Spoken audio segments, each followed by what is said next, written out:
Assalamualaikum warahmatullahi wabarakatuh. Hai, we are Ravenclaw, dan kami di sini akan mempresentasikan about us creating communication program with Gojek and Indonesia's Gig Company. And then pertama-tama sebenarnya apa sih yang terjadi pada Gojek gitu kan? Pertama-tama itu ternyata ada artikel nih yang mengatakan kalau Gojek memperlakukan para drivernya dengan tidak adil, seperti tarif pelayanan GoFood yang minim, jam kerja yang berlebihan, bahkan hingga ongkos perjalanan yang tidak sebanding. So now let's take a look at the case. Terdapat data yang mengatakan bahwa tarif pelayanan GoFood mengalami penurunan, yaitu tarif dihitung berdasarkan jarak per kilometer. Menurut driver, Gojek menganggap penurunan ini bertujuan menjaga daya saing. Akan tetapi, hal tersebut membuat pihak driver sangat dirugikan. Sedangkan tarif ojol di Indonesia adalah salah satu yang terendah di dunia. Dari sisi Gojek mengatakan hal ini merupakan upaya Gojek agar terus menjadi pilihan pelanggan, sehingga berdampak positif terhadap peningkatan order yang diterima mitra driver dan mitra usaha. Selain itu, juga terdapat data mengenai driver ojol yang meninggal dunia dan diduga karena kelelahan bekerja. Dari situ, publik mempertanyakan nih jam kerja untuk para driver ojol. Salah seorang driver ojol meninggal saat pergi bekerja dengan mengendarai sepeda motornya. Dalam perjanjian kemitraan driver itu bisa memutuskan untuk memilih menerima atau menolak orderan. Tapi nyatanya jika menolak orderan malah kena sanksi dari manajemen. Ditambah lagi nih, dengan ketidakadilan pihak company Gojek membuat mereka itu untuk jadi mogok kerja dan unjuk rasa. Para driver itu akhirnya dicap buruk oleh publik karena dibilang mereka itu menawarkan program partnership yang palsu. Karena di sisi lain, driver Gojek tidak merasa mendapatkan keuntungan dari partnership itu. Nah, sekarang mari lihat gimana sebenarnya sih kesejahteraan Gojek itu di mata publik. Pada bagian ini, kami telah mencari mengenai keyword-keyword pada 5 artikel mengenai gig economy dan menemukan 35 keyword di artikel.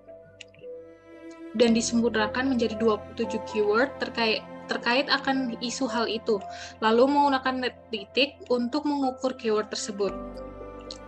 Kata yang tertulis besar di sini merupakan keyword yang paling banyak disebut dalam tweet.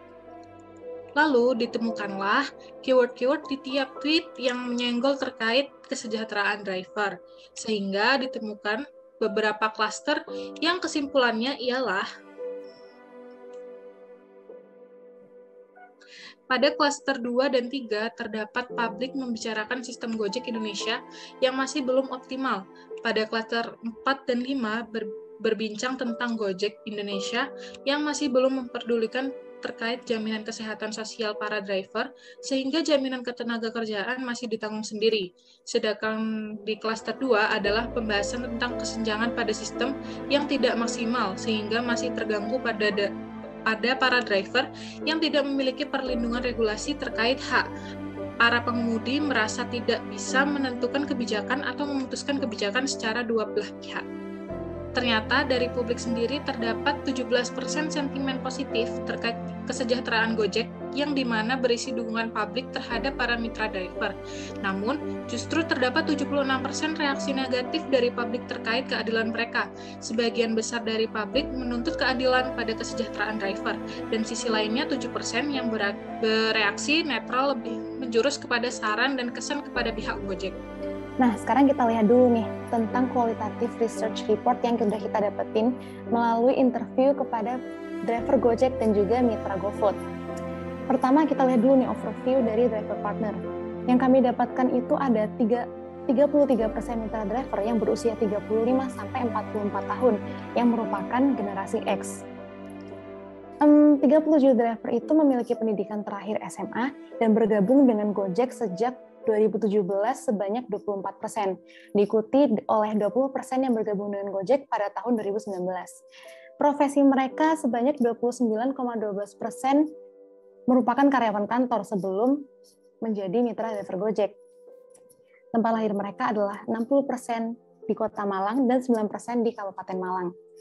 Pendapatan mereka bisa mendapatkan 3 juta per bulannya sebanyak 17% driver, dan diikuti dengan 5,6% driver yang mendapatkan pemasukan sebanyak 2 juta per bulan. GoFood dipercaya yang paling banyak memberi pemasukan kepada mereka, yaitu sebanyak 48%. Dan sebanyak 80% driver bisa mencapai pemasukan dari order type mereka. Untuk working hours, mereka bisa bekerja dari 6 hingga 7 hari per minggunya. Yang itu artinya adalah sebanyak 87,3% driver memang bekerja selama hampir 1 minggu penuh.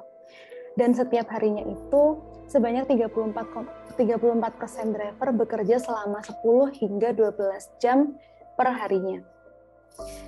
Sebagian besar dari mereka, sebanyak 93,5% sudah memiliki titik spot tertentu yang mereka gunakan untuk menunggu order. Dan 64% dari mereka itu tidak bergabung dengan komunitas manapun.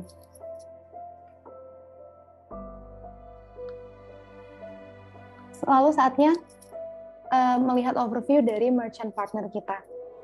38% dari mitra GoFood berusia 25 hingga 34 tahun yang merupakan generasi Y.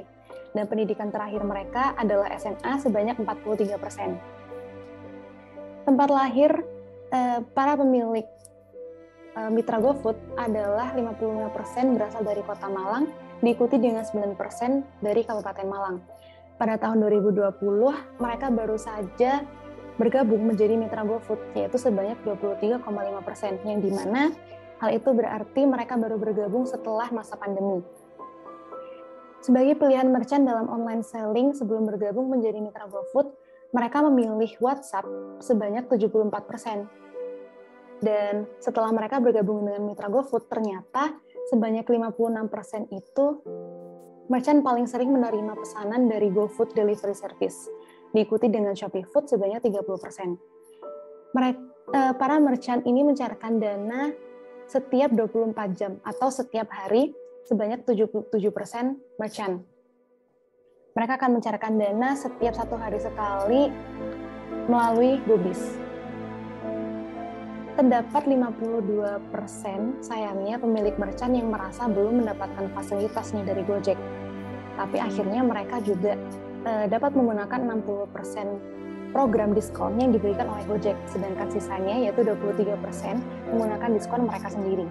Nah, sekarang mari kita lihat nih bagaimana respon driver dan juga mitra GoFood terkait isu kesejahteraan driver Gojek. Nah, ternyata menurut driver Gojek, mereka terdapat 56% positif sentimen yang berbicara mengenai kesejahteraan driver nih. Lalu diikuti dengan 36% dengan sentimen negatif. Untuk program swadaya terdapat 55% sentimen positif dan 33% sentimen negatif. Lalu untuk terkait isu kasih jempol, driver memberikan sentimen positif sebanyak 47% dan sentimen negatif sebanyak 40%. Terakhir yang driver berikan adalah mengenai isu pahlawan, yaitu sebanyak 48% dengan sentimen negatif dan 36% sentimen positif. Selanjutnya, untuk mitra GoFood, mereka memberikan sentimen negatif sebanyak 48% dan 39% sentimen positif terkait perubahan skema komisi. Untuk mengenai kesejahteraan mitra driver, ternyata mereka memberikan kesan yang positif nih. Mereka memberikan sentimen positif sebanyak 59%, tapi juga tentu ada sentimen negatif sebanyak 26%. Next, yaitu 5C sama Paisley. Yaitu pertama, dalam hal pertama yang mau dibahas adalah dimulai dari 5C. Yang pertama, company. Membahas mengenai visi misi, kelebihan dan kekurangan Gojek, serta layanan apa saja yang ada di mereka. Lalu yang kedua, membahas mengenai customer Gojek yang dicakup dalam audiens adalah usia produktif laki-laki dengan size B yang menyukai hal yang praktis dan instan, serta aktif dalam hal berbau digitalisasi. Pada competition di sini ada kekuatan dan kelemahan Gojek dibanding kompetitor mereka, seperti merchant food di Gojek lebih banyak pilihan daripada Grab dan Maxim, dapat membayar dari GoPay dan tunai dalam satu waktu daripada Grab dan Maxim. Kekurangannya yaitu persyaratan pendaftaran lebih mudah dan tidak terlalu ribet dari Gojek, serta tarif per kilometer lebih mahal dibanding Maxim dan Grab.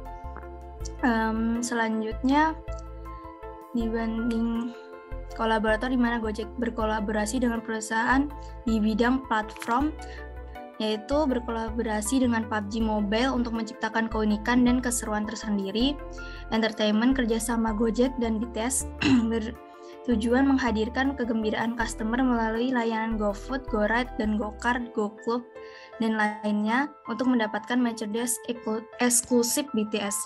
Dan government dan startup, Gojek berkolaborasi dengan Kominfo untuk akselerasi transformasi digital bagi usaha mikro, kecil, dan menengah, UMKM, dan masyarakat umum di Indonesia. Prosperity, yaitu GoPay gandeng Alfamart, hadirkan voucher sembako murah hingga 30 miliar. Selanjutnya, Pesle,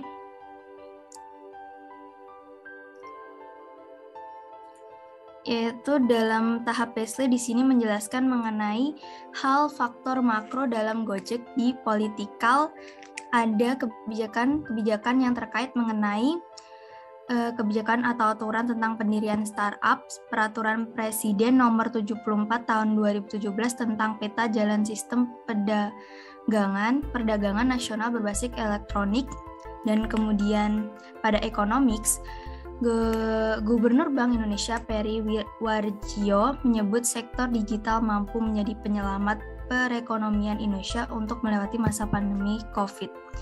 Dan selanjutnya pada sosial, masyarakat lebih memilih transportasi umum yang memiliki sistem keamanan, kenyamanan, keselamatan, dan keterjangkauan yang tinggi. Dan di teknologi, kerentanan pada aplikasi website dari serangan cyber.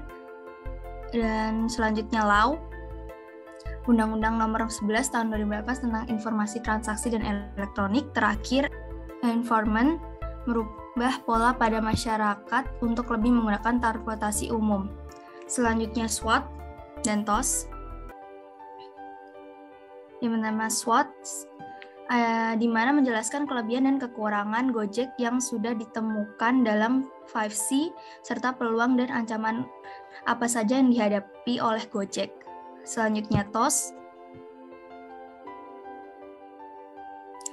Dalam TOS kami telah menganalisis faktor eksternal dan internal perusahaan. Dalam hal ini, strength yang ada pada Gojek jika diberi opportunity akan menghasilkan suatu konklusi. Begitu juga dengan weakness bertemu dengan opportunity, strength bertemu dengan weakness, dan weakness bertemu dengan strength.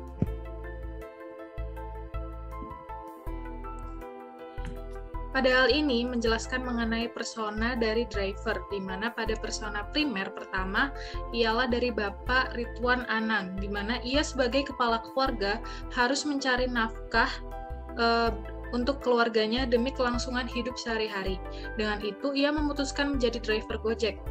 Ia adalah sosok yang pekerja keras yang setiap harinya bekerja selama 12 jam, terkecuali di hari Minggu. Goals untuk dia adalah mencukupi kebutuhan keluarganya. Dari situ, hal yang harus dia lakukan untuk mencapai itu adalah bekerja keras setiap hari selama 12 jam per harinya. Untuk persona sekunder adalah dari driver Arif. Dia adalah buruh pabrik dan dia membiayai adiknya yang masih berkuliah. Demi membantu kedua orang tuanya, saat pulang bekerja di sore hari, Arif langsung bergegas mencari orderan selama 7 jam. Dia ingin membantu perekonomian kedua orang tuanya. Karena itulah, dia harus bekerja keras melakukan pekerjaan utamanya sebagai buruh.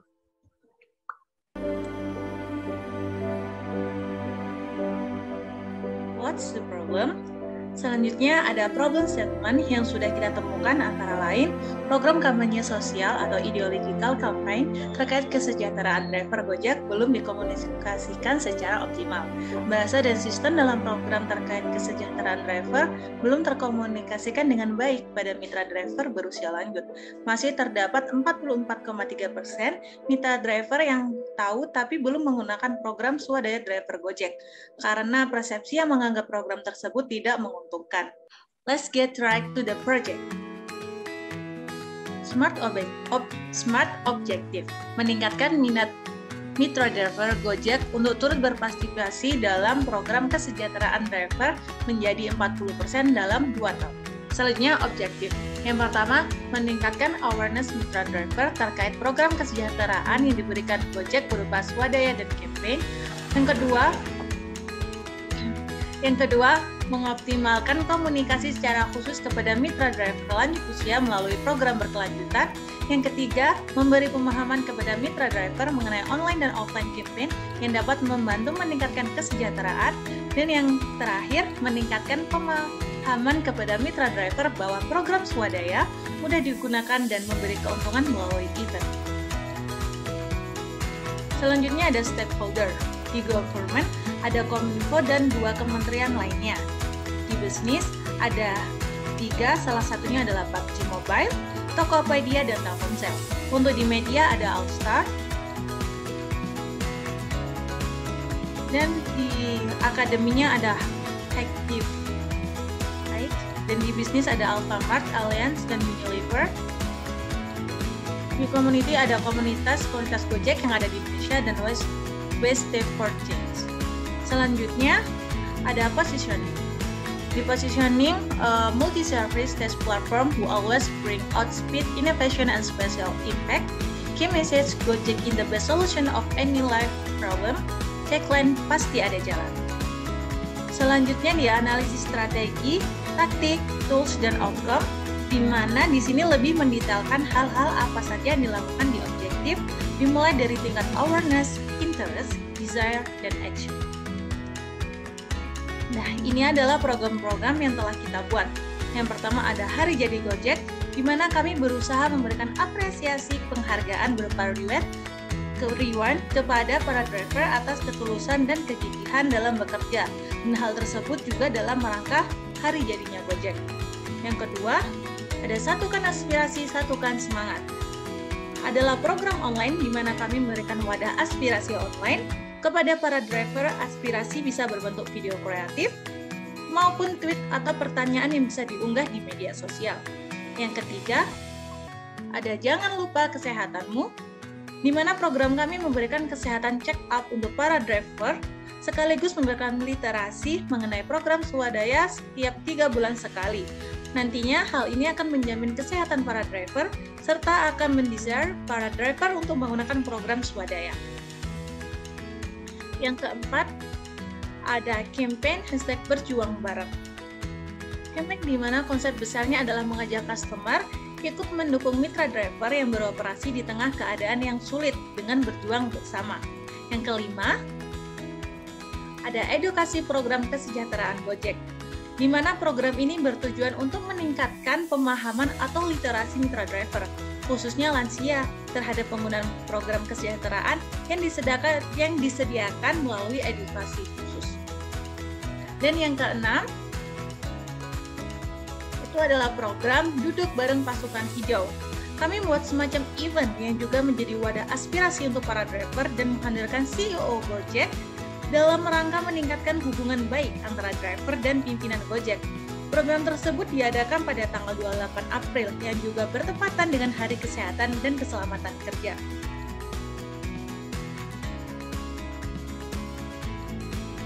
Lalu yaitu hashtag.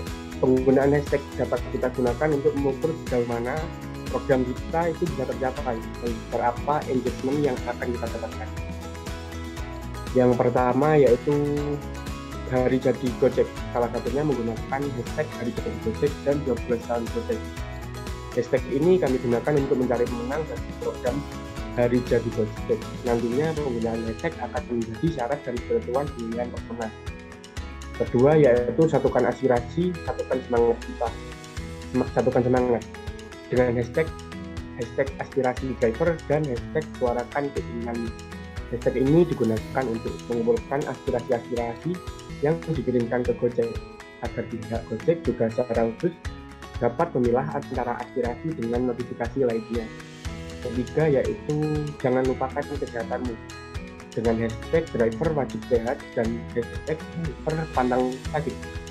Sesuai dengan programnya yang memberikan layanan kesehatan kepada para peserta driver Gojek, hashtag ini sekaligus untuk penyemangat atau motivasi bagi driver agar menjaga kesehatannya. Audiens juga akan mengetahui bahwa ada program pelayanan kesehatan yang sedang dijalankan dari Gojek kepada mitra jasa. Lalu keempat, campaign hashtag berjuang bareng. Dalam campaign ini kami menggunakan satu hashtag yaitu berjuang bareng agar driver dan publik terfokus pada satu campaign yang sedang dijalankan Gojek di Indonesia. Kelima yaitu edukasi program kesejahteraan Gojek, yaitu hashtag edukasi bikin sejahtera dan hashtag belajar bareng kami. Di sini kami ingin meramaikan pemberian edukasi program kesejahteraan dengan menggunakan hashtag tersebut. Last but not at least, program duduk bareng pasukan hijau dengan hashtag duduk bareng pasukan hijau dan hashtag pasti ada aspirasi. Kami menggunakan dua hashtag untuk memfokuskan audiens pada program besar yang kami jalankan ini. Selain itu, hashtag pasti ada aspirasi dibentuk mengikuti tagline utama Gojek, pasti ada jalan, dengan pemberian kata aspirasi untuk memberi awareness secara singkat mengenai program apa dan selanjutnya ada PESO. Dalam hal ini, PESO ialah tolak ukur dari media komunikasi program ini. Misalnya yang pertama paid ialah display advertising, Instagram ads, Twitter ads, dan Facebook ads. Yang kedua ada earn, yaitu social media shares, social media recruitment, dan hashtag. Dan yang ketiga ada share, yaitu ada Instagram, Twitter, Facebook, dan TikTok.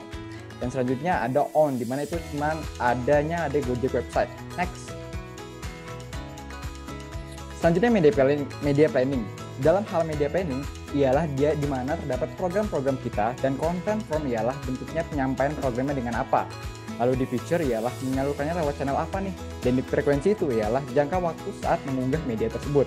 Seperti contoh dalam edukasi program persekitaran Gojek, melalui konten formnya yaitu poster online dan offline, juga video dan feature-nya ialah Instagram, Facebook, Twitter, dan lain-lain. Dengan frekuensinya ialah 1 bulan 2 kali. Next. Ya. Nah, selanjutnya ada KPI. Di sini secara singkatnya adalah kita menghitung nih berdasarkan media analisis yang kami temukan, dan setiap program pasti akan berbeda-beda juga nih, baik dari segi indikator, unit pengukuran, maupun targetnya. Next. Yap, selanjutnya ada timeline. Di sini terdapat timeline yang akan kami laksanakan nih target program kami. Salah satunya adalah edukasi program kesetaraan Gojek. Program ini kami lakukan setiap bulan dan untuk mewadahi aspirasi driver dilakukan di bulan Februari dan April. Next, selanjutnya domino effect. Dalam hal ini, ini menjelaskan tentang impact yang akan terjadi jika suksesnya jalannya program tersebut. Pertama, salah satu contohnya ialah saat hari jadi Gojek. Nah, program ini impact-nya adalah memberikan sekaligus meningkatkan penghormatan kepada para driver sebagai pahlawan di jalan nih. Dan selanjutnya ada risk management, di mana pada risk management ini kami sudah memberikan possible krisis dan juga krisis handling agar program-program kami bisa berlanjut ke hal yang lebih baik lagi.